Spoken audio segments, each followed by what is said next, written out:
Hey, now it's the Rob alongside my tag team partner. What's up? Eric Cornish here, and it is time for the Enhancement Talent second episode of the week, and interesting week. We are actually broadcasting live from our headquarters. We got snowed out. That's true. We had to do it live from Enhancement Talent headquarters here in the ESPN studio. What a crazy week. Oh my goodness. Just Monday Night Raw right in the middle of a blizzard. Historic, really. I mean, I can't, in my mind, think of another time where Monday Night Raw was there's only a couple times in the history where, you had SmackDown taping was postponed after 9/11, but it was the first gathering of its type, live on Thursday. I can remember when Chris Benoit, when those tragedies happened. I was going to say that. I remember the empty building and the videos that ran in that instead of a normal Raw. And then, of course, you could go back to Beware of Dog, which actually happened, and it That's happened, true. I didn't think of Beware of Dog. But in Florence, South Carolina, when the power went out on the pay-per-view, and then they redid the entire pay-per-view, the same card. Yeah. But other than those instances, there's never really been anything like this to where Raw was completely canceled like this. It was special in a lot of ways, but also in some ways disappointing. I'm glad it happened in the DVR age because I did not want to watch the Royal Rumble again. I didn't like it the first time. Yeah, you know what? I did watch it again just to see if it was really as bad as I thought it was. It was, yeah. But there were some good moments, as we mentioned. We covered that in our previous video. It just made me a little more angry. Now, I will say this. I was on social media Monday night as Raw was going on, and come on, people. I mean, come on. If you were watching it and you were tweeting your displeasure that they didn't give you Raw, especially some of the same people that were saying they would never watch again after the Royal Rumble, get over it. Nobody canceled. What are they going to do? But I did enjoy watching the title match again. I thought that was cool. That was a good match, but again, I had just seen it literally 24 hours before that. And if you have the network, then you could watch it anytime. Yeah, I would have liked a different smattering of things. I think I know you can't do a fully produced show with the limited staff like that. The stuff they did do in the studio, I liked. I liked anytime Paul Heyman or Brock Lesnar was on the screen. Amazing. I thought that it worked for me whether you're talking about Seth Rollins with Brock Lesnar or even Roman Reigns. Not that it was, anything all that great, but did Paul Heyman not kill it? Oh my gosh. Paul Heyman is just... Some of his best work was in that studio, and I did. I really liked that part. And to be honest with you, I really bought that feud between Brock and Roman Reigns. I mean, they did sell it well, even being right there in the studio. Maybe better than they could have done in the ring in front of a bunch of people. I mean, at least on Roman's end of things. Well, and really Brock's end of things, too, because let's face it, Brock isn't great in front of a crowd. So maybe that helped them a little bit sell that feud. Here's the big question I have for you, Eric. Make a prediction now. It's a bold one. It's still early enough to make this question. Will the match be changed at all? Except for no disqualification stuff, whatever. Will a different person be added to the match? Will it change? I'm going to go ahead and say no. Okay, I'm going to go ahead and say it's a really tough one. I guess no. I think they're committed to it. But I do think that something with Seth Rollins may happen with the cash-in. Yeah. I hate being that guy because someone says it every year, but that makes a lot of sense this year. It does. You typically leave WrestleMania with that feel-good moment, and I'm not sure that you do it this year. I think, it's not the 30th anniversary. It's not... it's special. It's still WrestleMania, but, why not leave with, a heel on top? You don't see that very often. I think if they didn't inject Daniel Bryan into the main event last year, they would inject somebody this year. Yeah. I think, I definitely think that this is going to happen the way it's advertised, at least for now.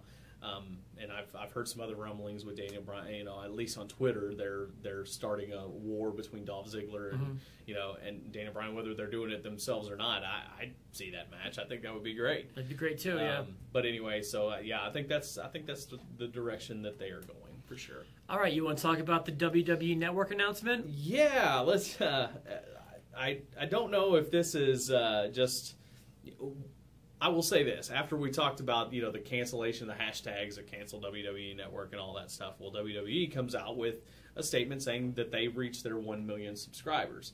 Now, which has been their goal. Yeah, that's been their goal, and it remains to be seen whether that was like a cumulative number or if it just was the unique, subscribers altogether, and just that counts even the people who have canceled.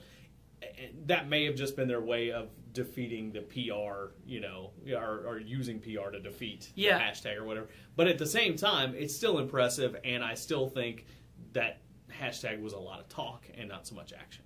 With the amount of expansion the network has done into different countries over the past several months since the last time they released numbers, it's believable to me that they hit 1 million legitimately. Plus, for a wrestling fan, it's a no-brainer. For what you get for the price you pay, it's a slam dunk. So, yeah, I think that they hit 1 million legit. But if they're doing it, if they're kind of hamming it up like Eric's talking about, that's wrestling. That's kind of what they do. Yeah, it's all good. They put a spin on it. Every corporation is going to put a spin on something. If they get some negative PR, find a way to get some positive PR, and fine. Hey, we're in radio. People do that here too. All the time. We are #1 in the mornings star with blue-haired women over 84.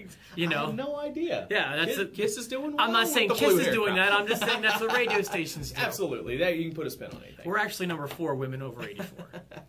And so anyway, as far as the rest of the wrestling world, anything else we want to cover before we get out of here? I got 3 tweets from WWE. One was about the Raw being snowed out. The second was about the 1 million subscribers. And the third was about the latest inductee into the 2015 Hall of Fame class. Of course, we can't forget that. Your thoughts about Arnold Schwarzenegger going into the Hall of Fame celebrity wing? Doesn't surprise me. I think that's a no-brainer. Not that he's done anything significant with the WWE, but he's been around enough times. Makes more sense even to me than a guy like Bob Uecker. It just oh really? It does, because Bob Uecker was at 2 WrestleManias and he did a few bit things here and there. But you got that's way more than Schwarzenegger, I think. But Schwarzenegger, he's made an appearance on a couple different Raws and SmackDowns. He inducted Bruno into the Hall of Fame. Did he not? Okay, yeah. So he has a little closer tie. Plus, he's a bigger star. Right. Star. Bob Uecker is the guy that was on Mr. Belvedere, and some people know him from baseball, and, at least the older generations, because in my generation, he was done with baseball by that time. He was just the dude from Mr. Belvedere. I didn't even know him as that. So, some people, he was just the guy that made appearances to me, he was, on WrestleMania. I only know him as a WrestleMania star. But, Schwarzenegger, huge star. I mean, the connection he has with some of the top stars in the business, his connection with Vince McMahon, his connection with Triple H and with Hogan and with Austin and guys like that, it makes sense. And it makes sense to take a high-profile guy like that and put him in the Hall of Fame. And so I have no problems with it whatsoever. There are certainly, we can agree, there's certainly better choices, I feel like. But this is not a bad choice. I consider this kind of the middle-of-the-road choice. My #1 wish is still Cyndi Lauper. One year, I really think she deserves to go in. But there's worse choices out there. I'm going to give it a C as far as, he's never been bashful about being a wrestling fan. He comes and goes. He's never been a part of anything all that significant to me. But, and you mentioned this, a huge star. He might be the biggest star in there now. And you got to realize that at some point, that's the goal here. You want to get eyes on your Hall of Fame, and if you can get eyes from the outside to come in, whether it's a Mike Tyson or, a Drew Carey, I mean, horrible choice, but again, people know who he is, and, it might get some eyes there. So, no, I'm perfectly fine with that in the celebrity wing with Arnold being there. And it remains to be seen. I'm still hearing a lot of Ray Stevens. He seems to be a West Coast guy, and it looks like he's probably going to be inducted. But we need some actual wrestling people who are actually alive. So it remains to be seen who they are going to consider. I think Kevin Nash still probably a strong front runner this year, but we shall see. As long as he can stay out of trouble with his son, he could be. True story. Well, there you go. We would love to know what you thought about the episode. Make sure you hit subscribe and get these videos before anybody else does. For myself, the Rob. And for Eric Cornish, thank you so much for joining the Enhancement Talent. And here's to better weather next week. Okay.